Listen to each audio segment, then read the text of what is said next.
Hello, movie lovers. Welcome home. My name is Amy Henserling, and you're listening to Watch This List.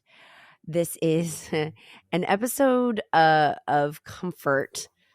Strange comforts, though, because Jerry over here is an unusual bird. Yes, that's fair. So I am kind of fresh off of Jerry's third pick, which we are saving for last. I watched it last night in sort of a haze, and then this morning rewatched, and now I am very Oh, you perturbed. watched it twice?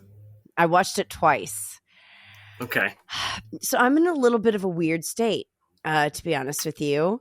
But I think it's apropos for what we're going to cover. But Jerry has chosen 3 comfort films, one of which I would consider normal. Yeah, definitely. And then it gets a little bit weirder and weirder as we go on. So Jerry, I think I asked you or like propositioned that you be on the pod quite a long time ago, but we finally arrived at this moment. It feels victorious.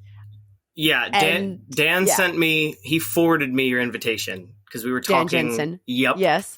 And I've never done anything like this. And I'm very I keep, the anonymous online. Typically, even though my full name is on I'm a walking paradox. So, and that your goes right face along with visually, you are in anonymity. Let's put it that way. But you put forth some of yourself. I put forth more of myself than I probably should in my writing, or maybe not should, but more than most might. Right. It becomes a little bit of a blur between the personal diary aspect. There and are the things. Review. Yeah, there are things that are made up, so to speak, and then there are things that are real, and I like to kind of never say which is which.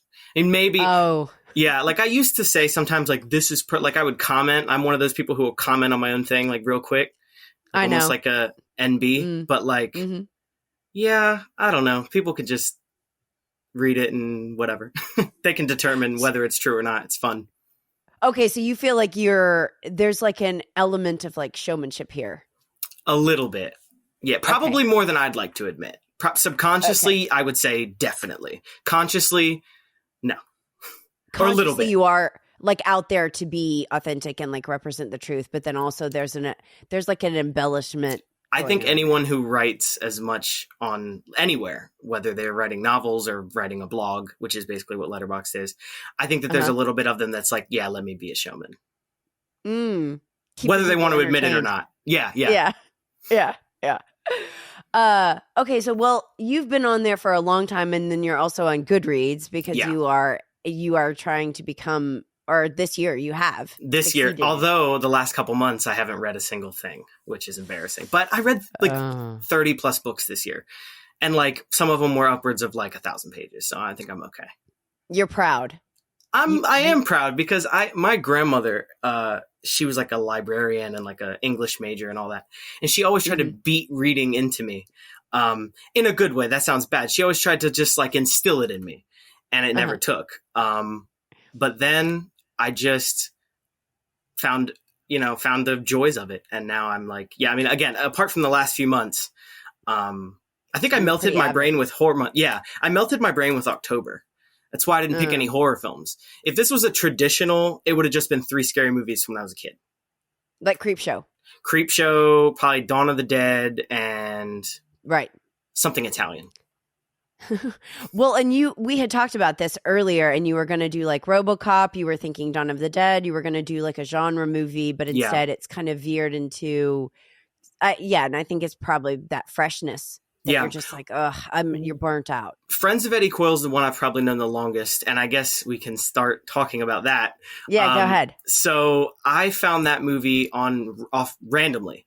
I used to just scour Amazon for cheap Criterions, whichever were cheap, used.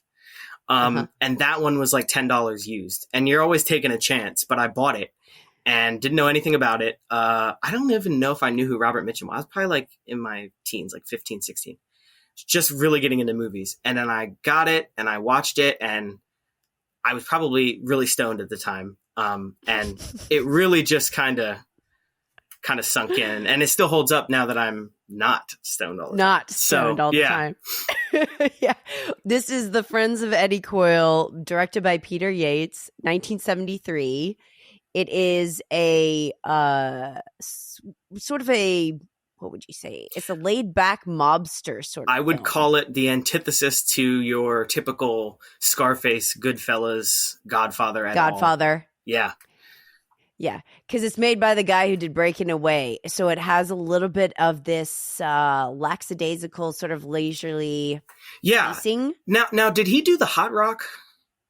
That's a good question. I don't know. I only know he did Breaking Away because that's what I've seen. I was going to say, this is one of two that I've not seen any other James Benning either. And believe it or not, Landscape Suicide is his most accessible movie. Most of them are just landscape shots for like any amount of time. Jerry, spoiler alert. Oh yeah, so that's okay. Well, the good thing is 2 out of 3 of these movies you can't spoil. I mean, maybe Long Day's Journey into Night, but it's more of an experience. Landscape Suicide is unspoilable. Yeah, it's what I would call an experience. But we'll get to that. Yeah, we'll get to that. Okay, so sticking with Friends of Eddie Coyle, you saw it when you were a teen. You bought it on Amazon cheaply. Yep. You were high, and what did it do to you? What effect did this have? It did the same thing. It did the same thing that this is the traditional one. It did the same thing that Dawn of the Dead and Creepshow and all those old horror movies did. And even like The Fugitive is another one, despite it being like raucous. But yeah, no, it just made me feel like, when you're a little bit sick, like just a cold, like not dying sick, and you're in your bed and you're cozy and you have what you need, you've got orange juice and everything, and you start to feel like more cozy than you ever would feel, like you've taken the Tylenol, you're not that sick, and you're just like cozied up watching something. That's the best way I can describe it. For that feeling. And actually yeah. that's a great description of comfort movies in general. Yeah. Because other people like have all these definitions of what that even means. And I think that's a good example where you're not like fully, like you're not all there health wise, but you're like, there's something about like feeling like you don't have to do your daily activities. Like you're exempt. Like exactly. Because and especially being like, if you're young too, like look back when you were young, like your parents would take care of you. You didn't have to get up. Now you have to get up and do it yourself. But, really that feeling of just like, you're totally just, you can fall asleep during the movie too, because you've seen it. Yeah.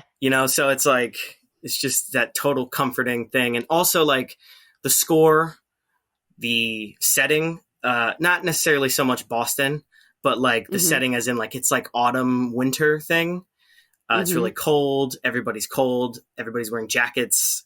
It's just cozy. And also I think how quiet that movie is, but yet it says so much about that life, which is a life that's always fascinated me. Maybe because I have distant family members who weren't like those kind of criminals, but just like in some more illicit businesses, you could say. So, but never directly. So it's always been like a fascination to me. I want to say one thing we talked about briefly somewhere. It was in the comments on Letterboxd about Tarantino and this movie. And I think it's interesting to point out that, so this is based on a book. Have you read the book? No, but I saw that it was based on a novel. It's really good. And it's like 100 pages. You can read it in like an afternoon. In fact, I read it before I became like an avid reader in an afternoon. And it's really, I don't remember exactly, but it's really loyal to the book. There's a little less racism in the movie, which is nice because, there's still racism in the movie, unfortunately. But it's the 70s in Boston. What are you going to do? These aren't good people either. But anyway, the book. So you talked about Tarantino and the character, even though I don't think his name is spoken, the young guy, the arms dealer, is named Jackie Brown. Jackie Brown. Yeah. I know. Yeah. And in Rum Punch, the book that Jackie Brown, the movie, is based on, by Elmore Leonard. By Elmore Leonard, who was this is like all ties in. Elmore Leonard was really inspired by George Higgins, the author of Friends of Eddie Coyle. So there's that connection, but there's also, I don't think in Rum Punch, don't think there's a character named Jackie Brown. Right. I'm pretty sure that's like an infamous tidbit. He aped that from Friends of Eddie Coyle, put it in Jackie Brown, and it's one of many times where Tarantino has stolen something for better or worse. This case, I think better, because Friends of Eddie Coyle is awesome. Yes. It just sort of sounds like the dialogue that Quentin is attracted to, and sort of the cadence of it, the laid backness, but it's also like this odd small talk vibe, like where they're meeting at the laundromat or they're meeting at a restaurant, at an emporium or some random. I love it. It's like almost like Grand Theft Auto. Like you're going and you're doing side quests and you're Yeah. And then all these colorful characters, but they're colorful, but they also seem like they're people that you could just meet. Yeah. Like they don't seem outlandish. And you wouldn't know that. I mean, you might get the vibe that like these guys are not to be trifled with, but you wouldn't know that like they're, an arms dealer, a lot. And what I love about this movie too is it focuses on like the middlemen. Like, it's not like Goodfellas where, which I love. I don't want to act like I'm crapping on any of these other movies, but it's the perfect antithesis to those because, if this was like an epic Scorsese-ish crime movie, these guys would maybe be like, they would be like the guys in Goodfellas who like, you remember the round table scene at the beginning where they're introducing everyone and like, this is so-and-so and this is the guy who stutters and all this stuff. That would be them. You would never see them again. So now they get their own movie. They get their own movie. Yeah. It's like a movie for the little people or but these are the people who do the grunt work, right? Well, I mean, you can't really operate without them. Even Artie Van and Scalise, the bank robber guys, they would be a little more, going with the Goodfellas thing. They would be featured a couple more times, but not really. Like none of these guys are Henry Hill. But they are though, in the sense that they're all rats, except for who's the one? Yeah, except for the guys who end up going to prison for life. Yeah, sadly. Because of course. Yes, because there's no honor. That's the other thing. This movie shows that there's no honor amongst thieves. There isn't, and that everyone's a snitch. Well, you're always going to be out for yourself, right? That's exactly. The point, is that the loyalty factor just is a sort of fantasy. Now for this film, it stars Robert Mitchum. I mean, Robert Mitchum is Eddie Coyle, even though I would say the movie is not like, it's like everybody around Eddie Coyle, and Eddie Coyle is sort of the center, but sort of not in the sense that like this isn't it isn't structured in such a way that is only emphasized. It's almost like an Altman movie, although not as like, haha, look at what I can do with 25 different people. But I mean, it's very like, here we go here we go there. And then eventually it all ties together, which is classic, structure. But in this movie, I feel it does it in a way that feels so natural.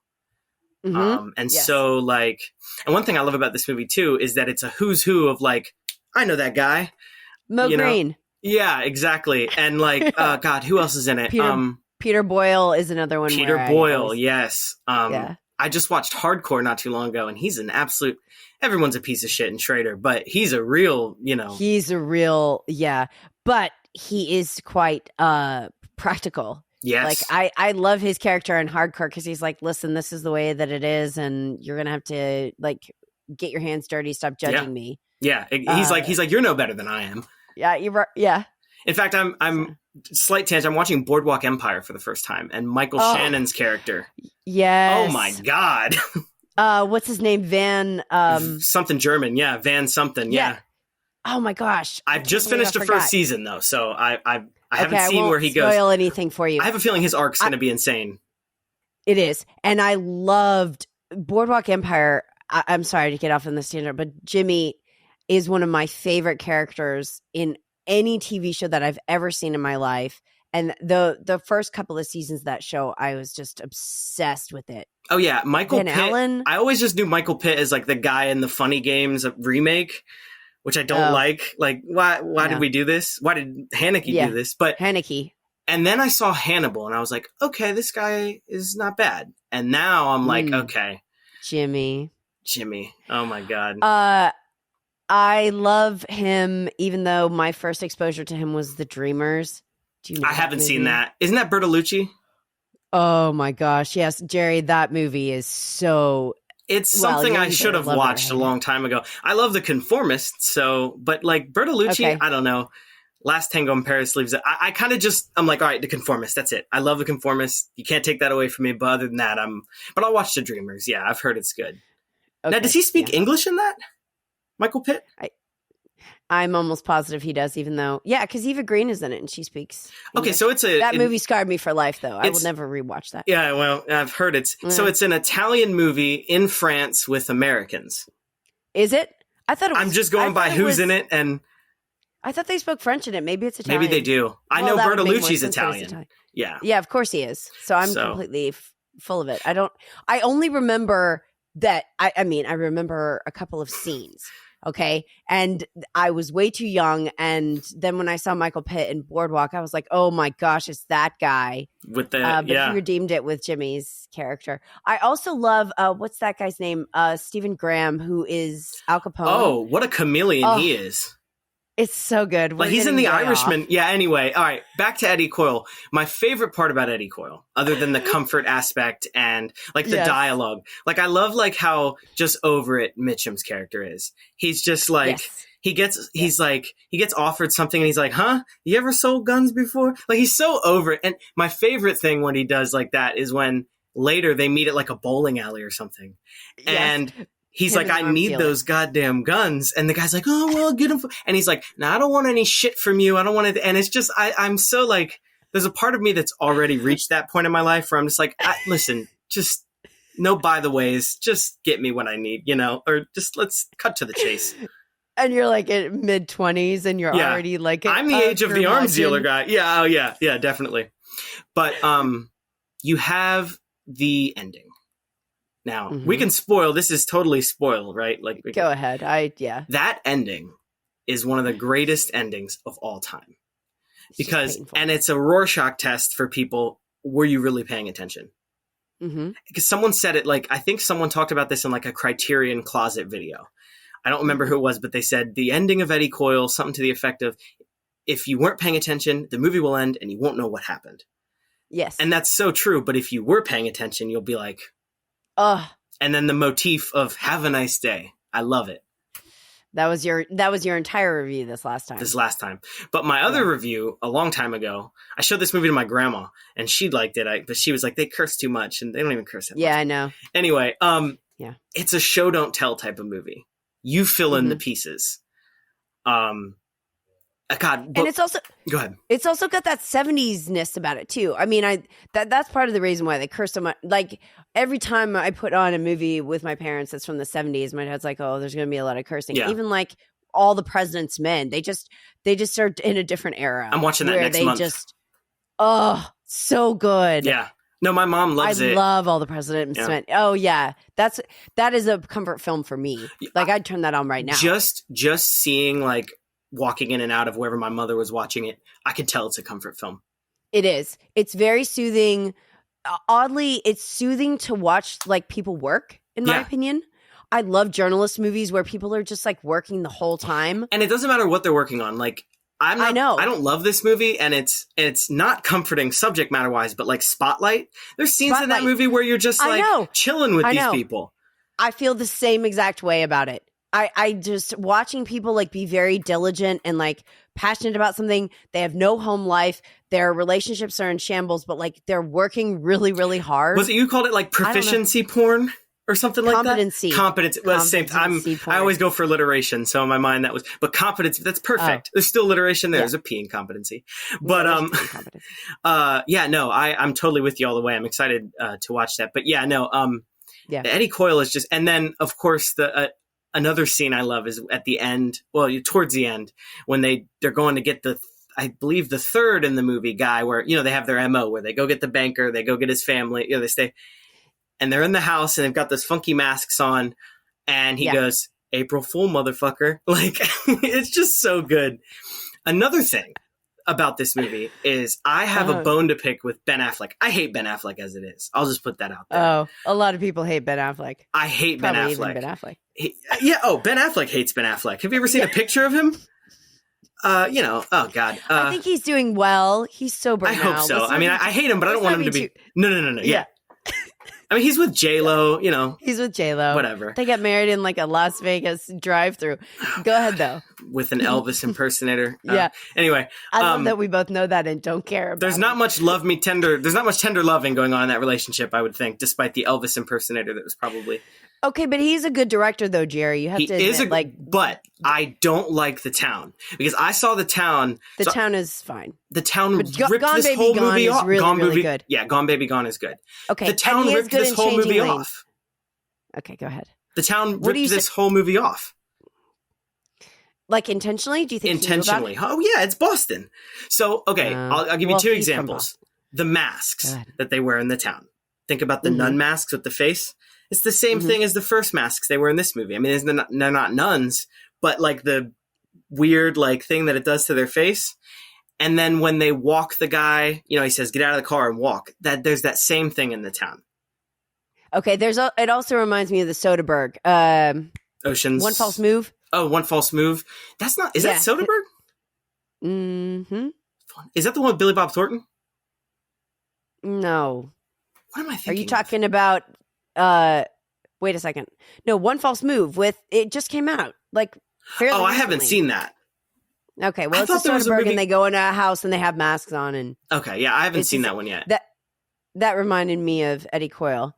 Now I don't know what that Billy Bob movie is with. Oh, are you thinking of like A Simple Plan? No, I think there's a Billy Bob Thornton movie called One False Move, and Bill Paxton's in it, and he's really good. Yeah, and it's really grimy. Wait. I'm wrong about this. Let me look up the Soderbergh. Hold on. I actually have to stop what I'm doing because One False Move is what you're talking about. Directed by Carl Franklin. No Sudden Move? Is that the one? Maybe. I never ever do this, Jerry. Yes, it is. Okay. No Sudden Move is the Soderbergh movie. So he takes some from with Don Cheadle. Yeah, and they're like they hold a family hostage. And then One False Move is, you're right. I didn't even hear of that movie. Soderbergh's making a lot of movies, but like all I need is Sex, Lies, and Videotape. Oh, Jerry, that's what we were going to do. Yep. I've never gone on this many tangents with a guest in my life. We should move forward. Friends of Eddie Coyle. Yeah. No, if Friends of Eddie Coyle is great, Jerry wants you to read the book and he wants you to see the film. Both of which are quite relaxing, even though the material in it is fairly violent and pretty high stakes. And racist. The book. I have to give that disclaimer. And it's tragic. Okay. Very tragic. Moving on to the next one is The Long Day's Journey into Night, which is from 2018. And you say the director's name, Jerry. Gan B or B Gan. Gan or Gan, and you can pronounce it either way. Also, it has nothing to do with the play. No, nothing. Even though it has the exact same title, which is an odd choice in my opinion. But it is not the Eugene O'Neill. No. Tell us, I know why I feel like this is like a vibes movie that like I have come to associate with you on Letterboxd, that you like things that are kind of dreamy and kind of like, because like Only God Forgives and stuff like that. You're like a fan. Oh yeah, Too Old to Die Young. Which is, you got to watch that. But no, okay, so Long Day's Journey into Night, it is a vibey movie, but it's like a transcendent movie. And people overuse that word, but this is a movie I would really say is like transcendent in a lot of ways. In what sense? Okay, so in the sense that this guy's on his conscience. So it kind of works for both the character and the movie. So on the surface, it's just a noir. Mm-hmm. Yes, it feels like a noir. Yeah. It's like a noir meets like Tarkovsky. Like, I know you love Stalker. Did you catch what he stole from Stalker there? With the cup? The cup falling off the table? Oh my gosh. Well, of course I would associate any cup falling off the table with Stalker. But yes. Yeah, and Long Day's Journey Tonight with the train. It was intentional. Definitely. Yeah. Okay. He's a big Tarkovsky guy. That's cool. But yeah, so on the surface you have this like noir where this guy, he's going back to find the girl, the femme fatale in the green dress in this, but usually in, just black and white. But then it's a story about memory and how memories lie and how the past becomes jumbled up in our minds and we start to remember things that may not have happened. They have a line in there about like movies Movies, memories. yeah, movies. The difference between movies and memories, and this is not an exact quote, but it's like movies always lie, memories mix lies and truth, or something like that. Yeah, it was something to that effect, because he's like going to see movies, which any movie where people go to see a movie in the movie, automatic points for me. Yeah. I love that. Like True Romance opening with them talking about movies at the diner, even talking about movies in a movie. Who are they talking about? Sonny Chiba in that movie? Yeah, and yeah, he likes Kung Pao movies, and he like was in the theater watching a marathon. Yeah, that True Romance is fun. That's just Tarantino talking. Oh, I mean, literally. That's why Jackie Brown's my favorite, because it's like, I mean, Me it's too. still him, but it's like the least him. I agree. That is my favorite Tarantino, and most people don't accept that when I say that. It's like, oh, they're just wrong. Like that. I agree. Yeah. You're all wrong. Yeah.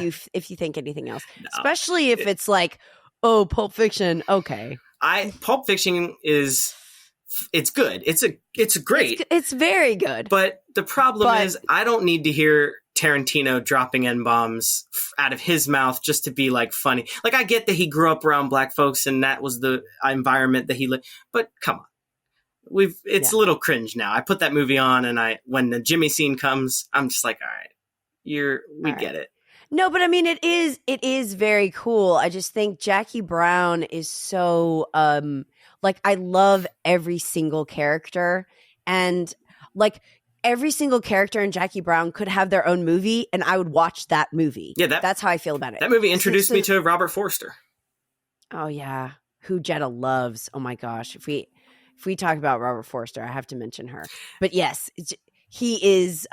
He's just one of those, like, he's such a chill guy. I hope he was that way in real life. Solid. Too. I hope so. It seems like he was, because I even watched a movie where he was like a killer and he was still chill. Oh yeah, Medium Cool. That's a great one. Medium Cool.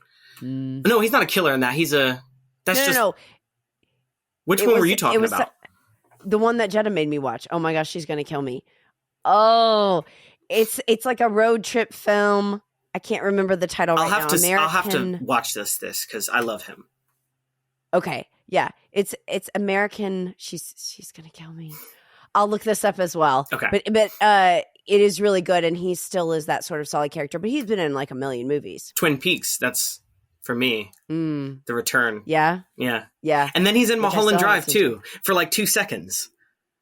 All right. If we get on to Lynch, no, never. So back to. Back to Long Day's Journey. This is a manic podcast, which is fitting for me.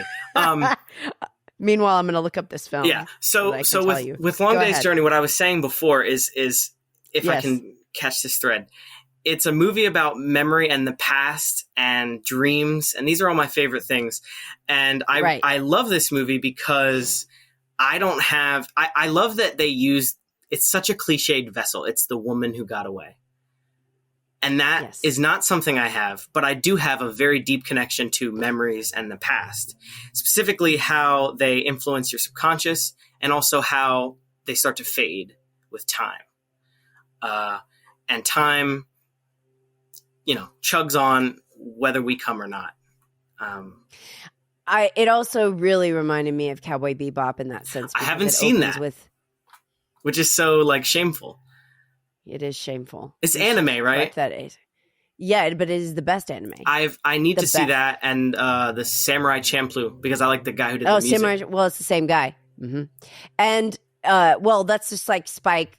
I think her name's Julia, where he is just reminiscing and he is looking for. There's the rose and there's all this, but Cowboy Bebop has that noir feel. Yeah. The music's fantastic. It's jazzy. It's cool. So this whole vibe just reminded me of that. Yeah, I think what the most interesting part about this movie, first of all, the score is great. So you talk about music. Oh yeah, and it reminded me of Exotica. Did it not remind you of Exotica? A little bit, and there's parts of it that sound like it's in the wild, like kind of I don't know, like you would hear it in the jungle, like a jungle sound? Well, I know you hate the adjuster, but do you remember the score for that at all? It's the same. Egoyan just loves those kind of scores. Yes. I don't know if it's like Eastern influence for him. Not just because this movie's from the East. Being in a jungle. Yeah. Yeah. But no, but not all of it, because if you think about the scene in Long Days, I know where he's talking to the woman in prison. Yes. It becomes like this Beksinski almost type ambient music, and it's just gorgeous. Yeah, and then you almost don't even feel like they're in prison anymore as it goes on. I felt like I was like hallucinating. In the background, there's like water. Yes. And it's like, that doesn't make sense. Why is this happening? I know. Why is this happening? Where am I? While I was watching, I was really thinking to myself, is this one of those movies where like nothing's real? But I don't think that's the case. I think like I was like, oh, is it when he has dark hair? It's all like a fantasy, and I don't know yet. I've seen it 4 times. I don't know, but there definitely, I think, are times, especially when he has the dark hair when he's younger, that aren't real, that are fabrications in his mind, that go along with the theme of the unreliability of memory. Right. Well, and you have to say that. So, like the way that this film is structured, is probably why it's the most known. Because what is it? I think the last 59 minutes, whatever it is, the last half, basically, are one continuous take. It's when the title of the movie appears. I love a late title drop. I know. I knew you were going to say it. I knew that without even knowing it, Jerry. I knew you were going to say that. Well, I love. I'm not going to try and pronounce his name. The Thai filmmaker who goes by Joe to ignorant Americans like us. Yes, but I haven't seen that. It's actually the only feature of his I haven't seen. I've seen all the rest of his features. But I don't get to the theater. That's the problem. I know. Memoria is extraordinary. I've heard. This is like the sound I've heard is just, whoa. This is the fourth, actually, my buddy Adam, who I did the Australian Adam Trainer, he told me that I have mentioned Memoria so many times on the podcast. I think this is now my 4th time to mention it. So shout out to Adam. Here's the 4th time. But yes, what were you going to say? Like Tropical Malady? Or Tropical Malady does it. Blissfully Yours does it. I don't remember if Uncle Boonmead. A lot of his movies do it, though. The late title drop. Where to be late. And so does Drive My Car and maybe Happy Hour. Yeah. I don't remember. Yeah. And it's kind of cool because it takes you out for a second. And it's like, for this movie, I feel like it's calling attention to the fact that it is a movie because he's in a theater and puts on 3D glasses. And so there's this, like, you need to reassert. Yeah. You need to remember what you're doing. This movie is very subtly metafiction all the way. Mm-hmm. Like, the references to Tarkovsky, like, I've heard that this book, or this movie, is based on the book Roadside Panic, which is what Stalker is based on. Panic. I don't know for sure because I haven't read it. That's a hard book to get a hold of. Daniel actually read that right before I recorded Stalker, and he said it was a lot. It was very different in tone, I think. Well, and even though the same people who wrote the book wrote the, and then I think Solaris is also written by Tarkovsky had a relationship with them, I think. But Gann's first movie, Kylie Blues, which I recommend, is also like basically just Roadside Picnic, I've heard. So he loves that story. Again, I can't speak to how close both of them are because I haven't read it, but I've seen Stalker. I've seen his 2 movies, and I can say that. But no, I'm getting off track with all this because I haven't read this book. I don't want to talk about a book I haven't read. What were you saying before about this film with how it? You're talking about sound. I'm brain farting here. I'm sorry. No. What happened? So when the title comes That's up, right. The title. The character is in a movie theater. Yes. Everybody puts on their 3D glasses. And then from that point forward, which is like, I guess, part 2 of Long Day's Journey, is sort of like a dream. Oh, it's definitely a dream sequence. And it's definitely like where things that are in front of you don't actually make sort of narrative sense necessarily, but you have feelings about it. Well, you have feelings. And so what they are is, I'll give you 2 examples. And there are many. Like, I'm giving 2 of many. So the horse with the apples, which is another Tarkovsky reference, Ivan's Childhood. Yep. So and also the rotten apples that he talks about at the beginning with Wildcat. Yes.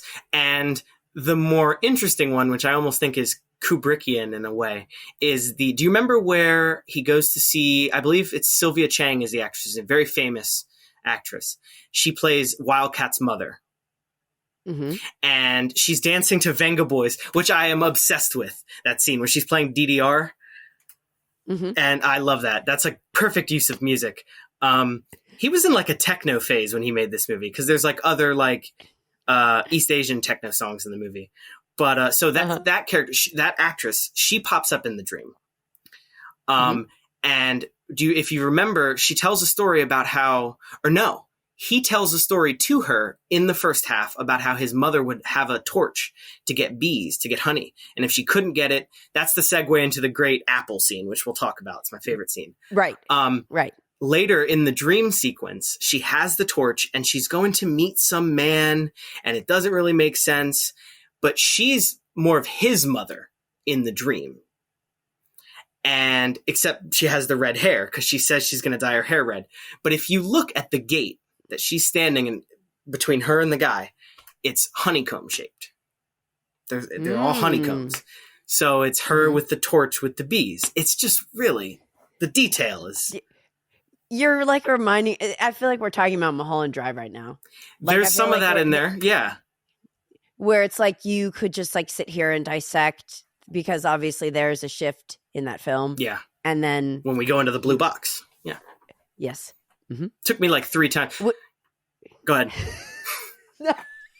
Go ahead. It took me like 3 times. And with Inland Empire, which I love. I don't know if you love. Oh, Lord. The first time, yeah. See, the first time, I still loved it because I'm just like a Lynch simp.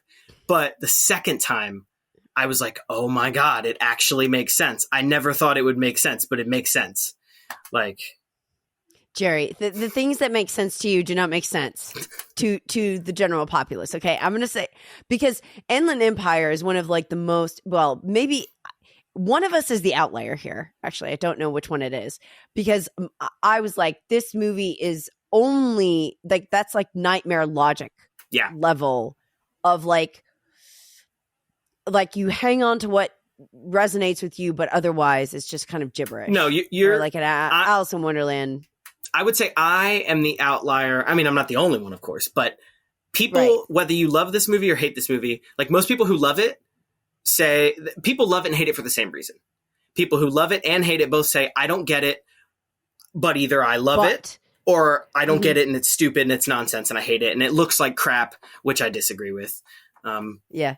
I love digital. Yeah, but you're telling me you're in a third category, which is that you love it and it makes sense. It makes some sense. I don't understand everything in it, but I understand it enough. David Lynch is certainly not going to explain it to you. No, and thank God he is completely against elaboration. Well, and like you said, this is like a get to know you kind of thing, and Long Days kind of fits in. I didn't want to pick a Lynch. I want to be that guy, but Long Days works because I love things, and I like.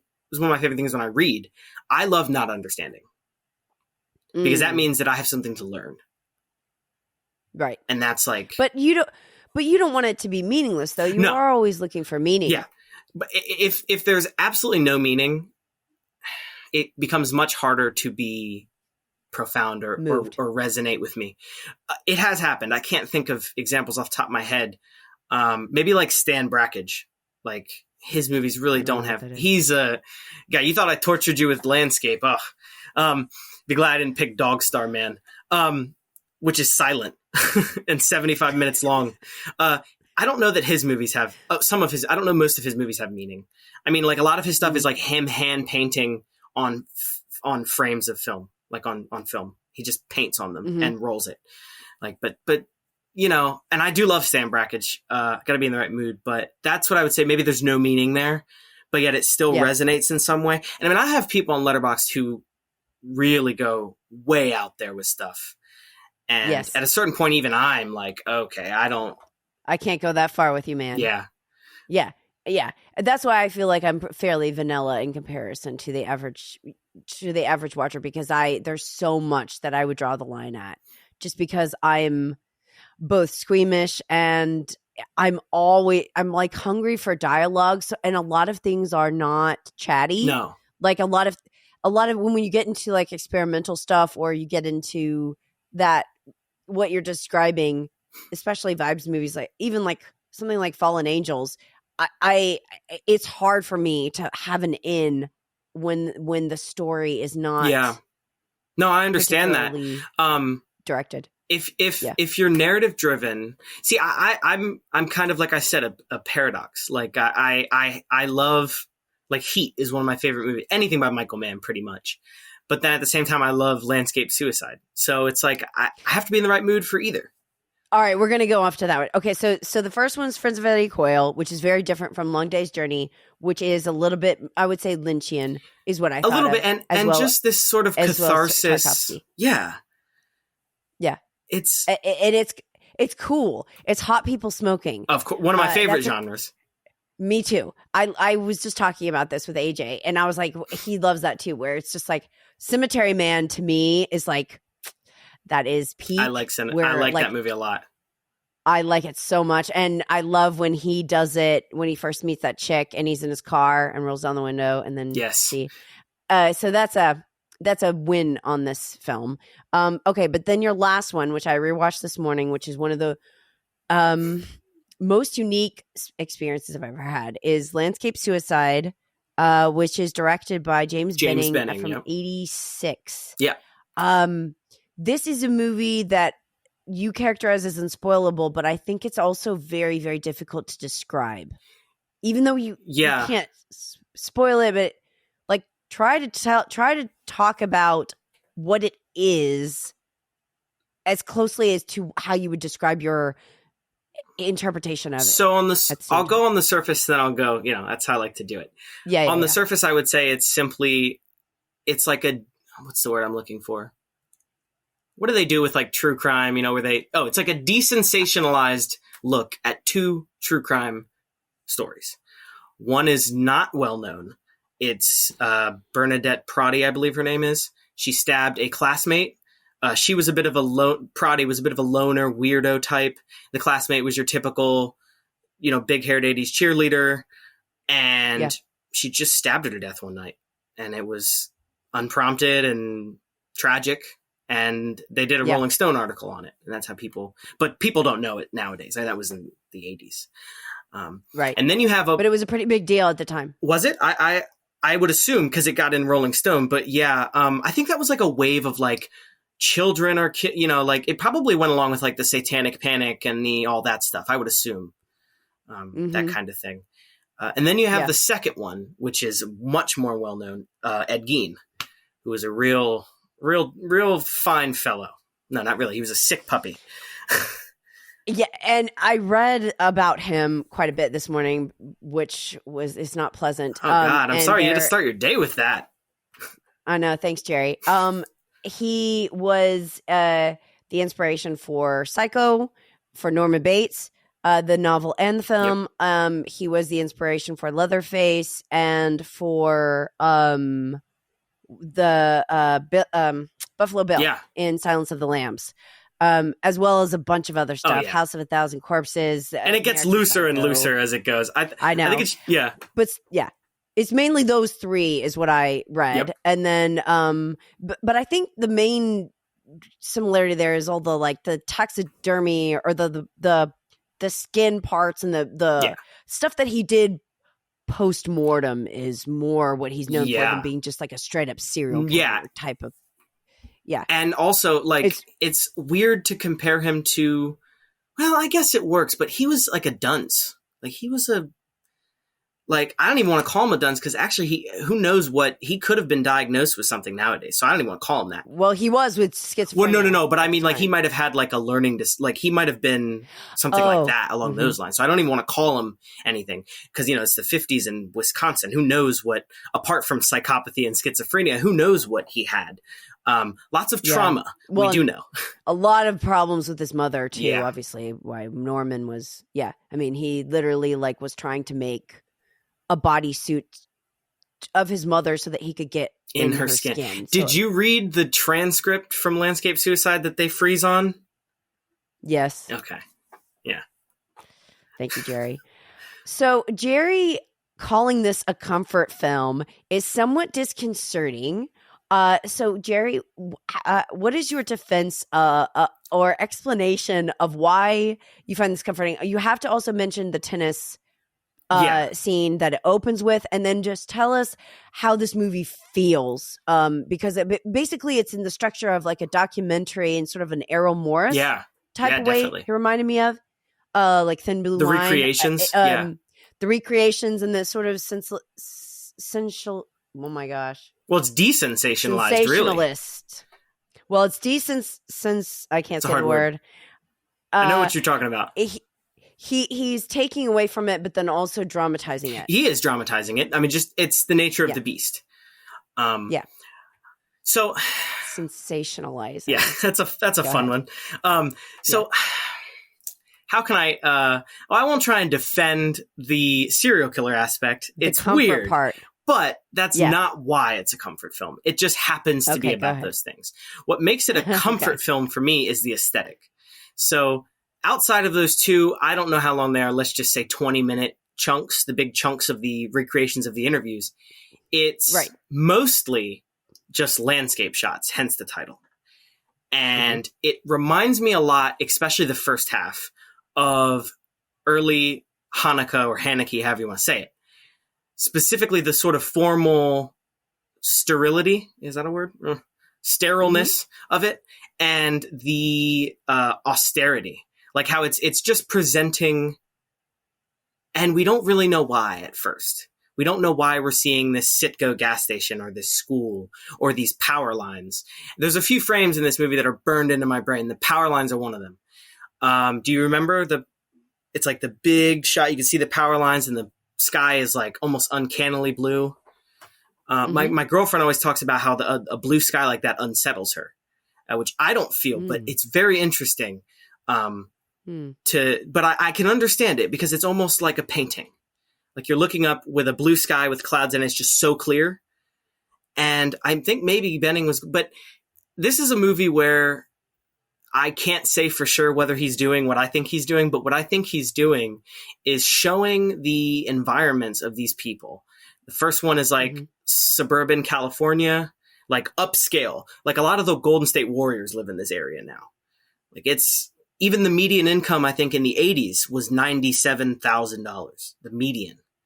And then you have on the total other side of the spectrum, Nowhere, Wisconsin, which is really poor and probably majority white and just isolated. But it's showing in a way why these people may have done what they did on a level that you could never communicate with words, which is why there's no dialogue. It's just these landscapes and the sound, which I would love for this movie to get remastered because the sound is bad as it stands, but I think the sound's very important. Especially in the first interview. Yes. The sound really struck me when he's interviewing Bernadette. Yeah. That there's this really weird, it's almost like how you would hear something in a paranormal horror film. It's almost kind of stilted. And if you listen, muffled. Both the interviewer, this might have been an oversight, but the interviewer and Bernadette both pronounce her name Kristen, and it's Kirsten. Yes. And the narrator, the lady who narrates the film, she says Kirsten later. So I don't know if that was an oversight or something about maybe especially the girl. I was almost half hoping that the interviewer would say the name right, because when the girl says it, she's so like depersonalized. She's out of her body. I mean, she gets sick. She gets the chills, which as someone who's neurotic, she's having a panic attack. Yeah. Like that's what's happening. Right. She has to go to the bathroom. She gets sick, I think. Yeah, but there's like it's the line between reality and that like I literally forgot that this was an actor. I seriously felt like I was watching the killer talk. Yes. And it's very weird. It's weird because you're aware that like this is a paid actor, but also you're kind of not. And a non-professional. She has no other credits.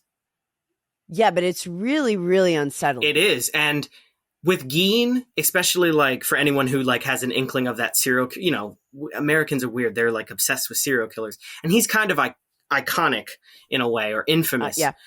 So when we see the actor who plays Geen, who does a fine job, more than fine, I would say, we don't think of him as Geen. especially because Gein's face is iconic. But if I think of that Bernadette Prati, I think of that girl in the film. And the real the real person looked way like, she had like a kind of evilness, even though we only kind of see her inside profile. Because they show a picture of her being led by a policeman. Yeah, I saw that. But this girl that they got, she almost looks like your typical all-American. And that's what I think people are obsessed with, is people get obsessed with true crime because it's like, this could be your next door neighbor. Yep. That's the element that I think is so terrifying and like morbidly fascinating. Yes. It's like, well, if this person can do it, anyone can, but also you can. I was gonna, yes, and that's the biggest part, I think. And yeah, and that's the biggest, and like you, like, we don't know how environments, landscapes, how the person, nature versus nurture, like what contributed to this person being able to do this very violent thing, and how much of that was a contributing factor. Yeah, could it just be the view of a house from a street? Could that have had a deeply subconscious effect? What you were saying about why people, I think when people are confronted with their sort of shadow, they become incredibly uncomfortable. And I understand that. And I do too. But I think it's important in a way to kind of confront that. And I challenge anyone who is brave enough, well, not brave, but who wants to sit through 90 minutes of a totally non-narrative film. I commend you if you do, and I appreciate it. But if you do, I challenge you not to identify a little bit with her, with what she says. I mean, unless you were like Joe or Joe Popular, which, okay. Right. But even if you were. Good for you. Yeah, good for you, yeah. Even if you were, underneath everybody has feelings of inferiority and feelings of, this person thinks I'm weird. And it's so, to listen to her say that she doesn't know why she killed this girl, but to listen to her say, like, she basically killed her because she didn't want her to tell everyone she was weird.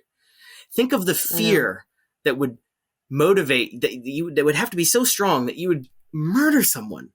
I mean, it's literally insane, but it's just, But at the same time, it's like, so my buddy Kurt had I wrote this down because I loved his review that I read this morning, but he was saying, like, not every killer is an insane lunatic. That one of the things that this does actually point out that I think is very good is, like, if she can do it, anyone can, that whole thing.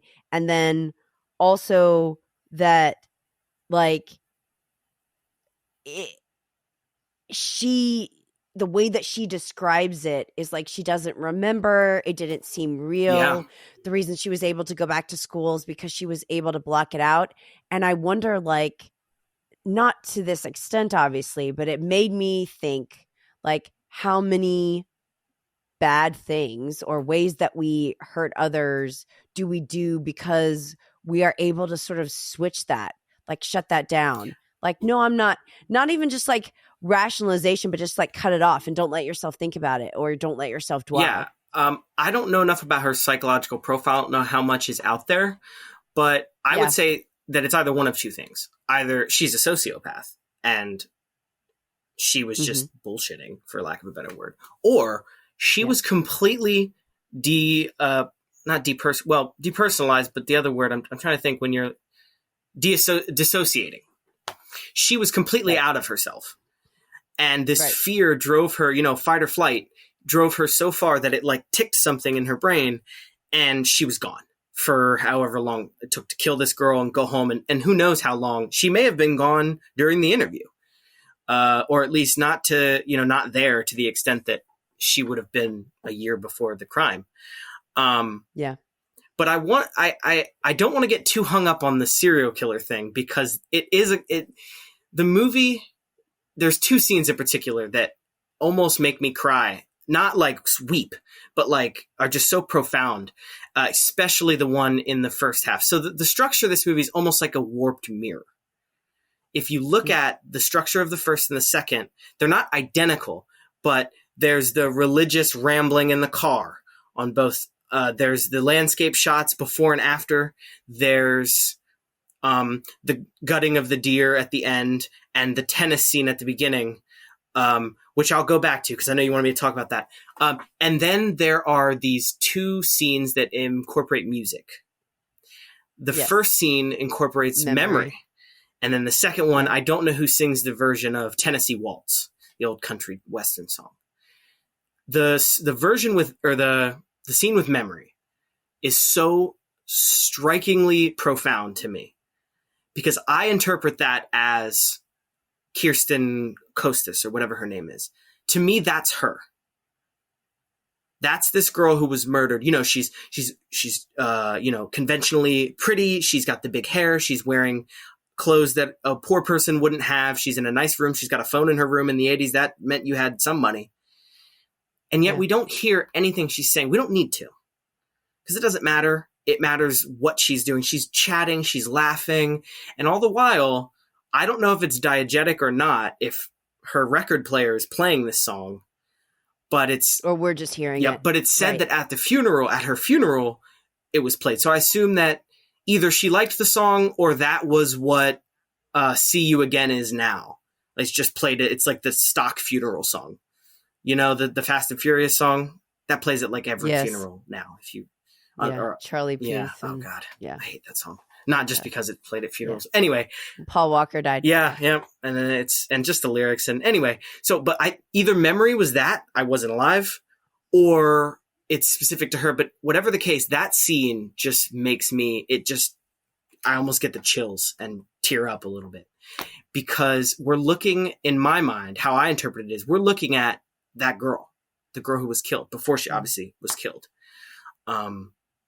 Do you think that that's just me interpreting it in my own way or? No, I think it almost reminds me of like how Sofia Coppola would do it. Definitely. Like it feels very female, like female energy, but also like innocence. Yeah.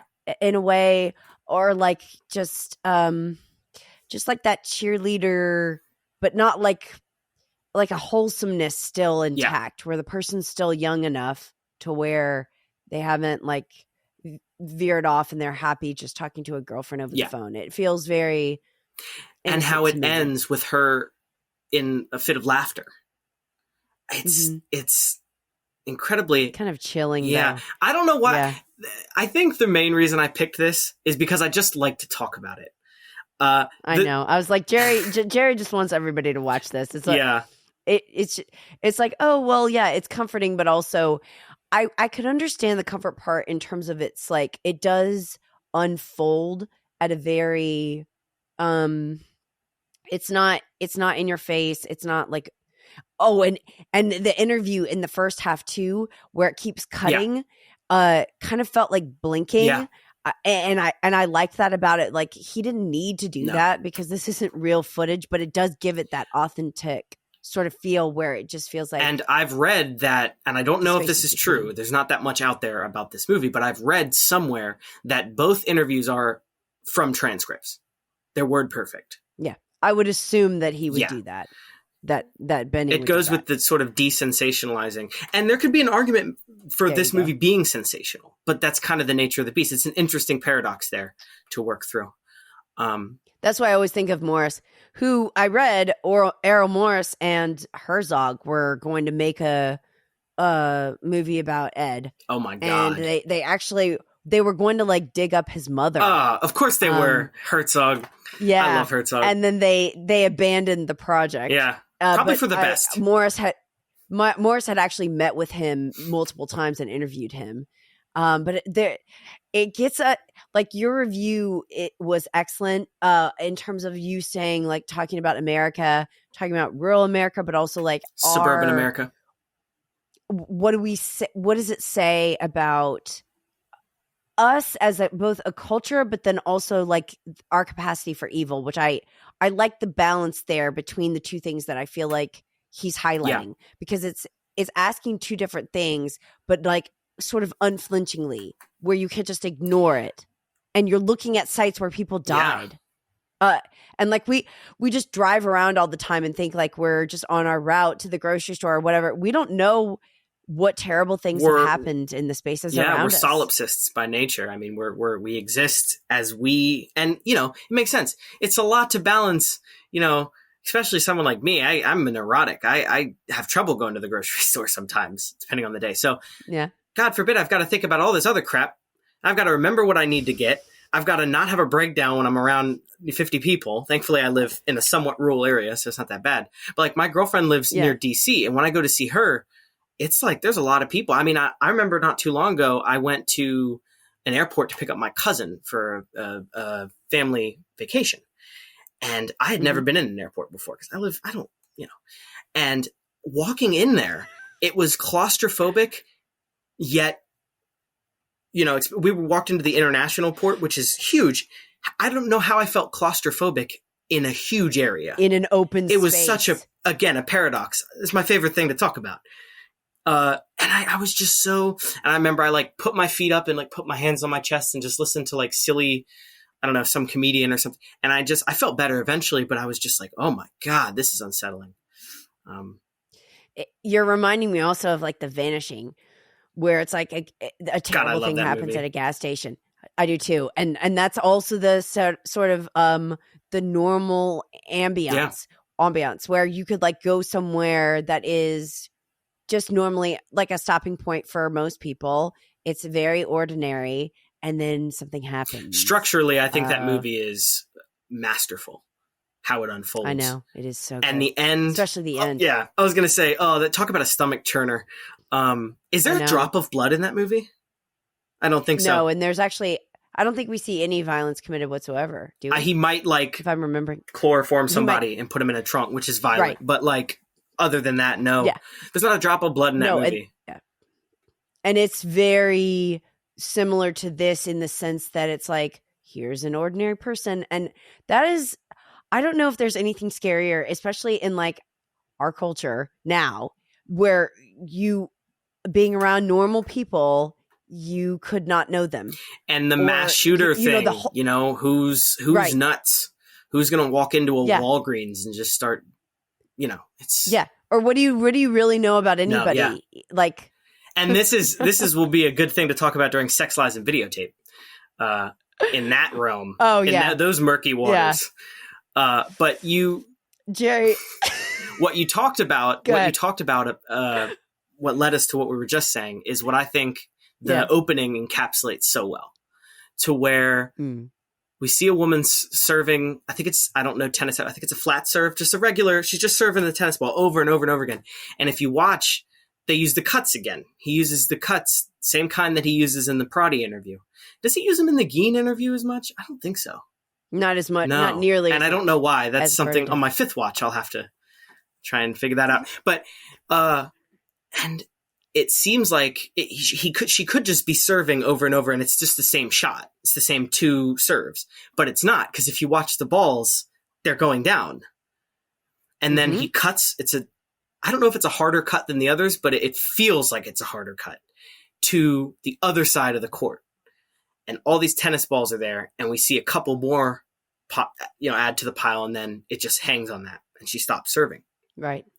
And I used I don't know if it would be a metaphor or what. It would be a visual metaphor for all of the stuff that we go through every day, whether consciously something that irritates us or something, or subconscious things that just add up in our lives. And I go into that in the review. It's not something I could really speak the way I wrote it, but these things that pile up and we don't necessarily know what they are or why they affect us the way they do, but they could turn us into something evil, which is terrifying.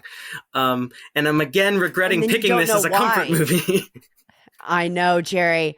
Well, the thing about it is, I think maybe it's like anti-comfort in subject matter, but I do think you're onto something. There is a common thread I felt because I watched your movies in pretty rapid succession. Normally I would span it over a week, but I did it in a couple of days. And I felt like the common thread there was the way they feel. And so that I can understand of you being the sort aesthetic values. Yeah.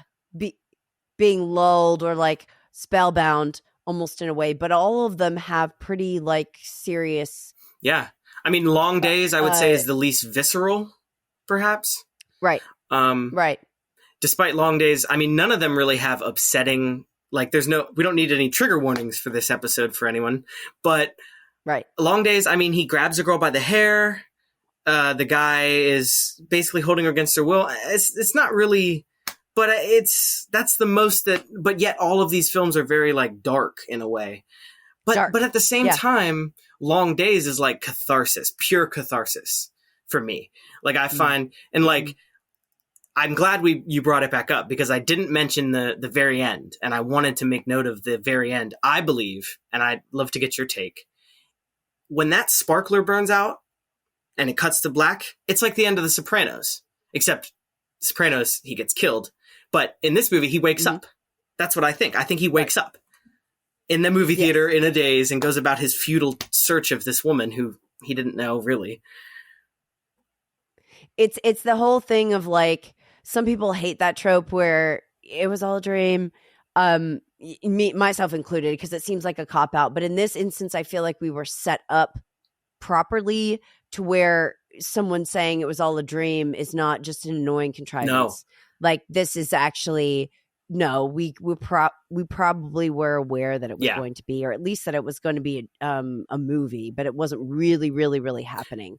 Whereas I think when the rug's pulled out from under you and it's like, oh, well, this is just a dream surprise. That's very well, and how much? Yeah, so I agree. I think I think it was. I'm totally with you, and I think the amount of thought that went into what was repurposed from the first half by his subconscious, from people to ideas to. I don't know if the flying thing was when they fly and, but like his son or his, it's thought to be his son or implied. This kid living in this, I mean, that's how your mind would process that. If you thought you had some long lost son, but didn't know he's living in a mine and he's wearing this, what is up with the cow head or whatever mask? So much. That's just what your mind, we can't explain that, but you've had a dream like that, right? Or something to where, there's some weird thing. You're like, why did my subconscious bring this into my memory or dress it up in this such a way? There's the direct things that very Lynchian. Yeah. And speaking of Lynchian, we'll go back to Landscape Suicide. The scene where the woman's dancing to Tennessee Waltz, that's straight out of Lynch. And I don't think purposefully at all. I don't think Benning would ape from Lynch consciously, but it touches on that same thing. I want to know, did you like the movie? Yes, and this is what we're going to end on, because otherwise Jerry and I are going to be here for 3 hours, which is lovely. But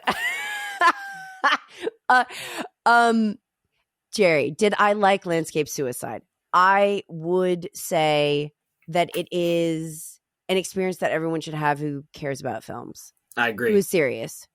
I think that if you don't know anything going in, you are in danger of feeling like, you're in danger of thinking that he's interviewing the actual people, which is actually what I thought until I looked it up. And then and then it was like, oh, this is an actor. I felt that for the first half. I thought that she was the girl who had killed her. So in that sense, it's a little bit like it's jarring and it decenters you and makes you think different things, which I think is worthwhile. Yeah. And there's also, I would say, I'm glad you did, because I was worried. There's another movie I love called Sleep Has Her House, which is way less narrative than this.